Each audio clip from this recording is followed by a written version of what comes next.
ফ্রান্সের প্যারিসে প্রবাসী হয়েও বাংলাদেশি মাটির গন্ধ ধরে রেখেছেন নূর আলম। চাকরির পাশাপাশি শখের বশে গড়ে তুলেছেন সবজি বাগান, যা এখন প্রশংসিত হচ্ছে শুধু প্রবাসীদের মধ্যেই নয়, স্থানীয় ফরাসিদের কাছেও। বিস্তারিত মিজানুর রহমান সোহাগের প্রতিবেদনে দেখুন। প্রবাসী নূর আলম প্যারিসে সপরিবারে বসবাস করেন। ব্যস্ত কর্মজীবনের ফাঁকে শখের বশে শুরু করেছিলেন একটি ছোট সবজি বাগান। ধীরে ধীরে সেই শখের বাগান হয়ে উঠেছে ফল সবজির ভাণ্ডার। কি নেই তার বাগানে!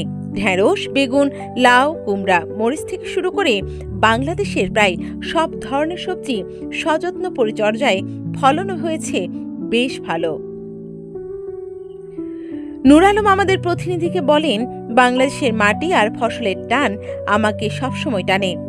তাই ভাবলাম বিদেশের মাটিতেও কেন না সেই স্বাদ তুলে আনি। নিজের খাওয়ার জন্য কিছু সবজি রেখে বাকি সবজি বাসী ও স্থানীয় ফ্রান্সবাসীর কাছে। ক্রেতাদের মতে এটি শুধু একটি সবজি বাগান নয়, বরং দুই দেশের সংস্কৃতি ও স্বাদের সেতুবন্ধন। স্থানীয় ফরাসি একজন ক্রেতা বলেন, তার বাগানের সবজি একেবারে তাজা আর স্বাদে ভরপুর। আমরা খুবই খুশি এমন একজন প্রতিবেশী পেয়ে।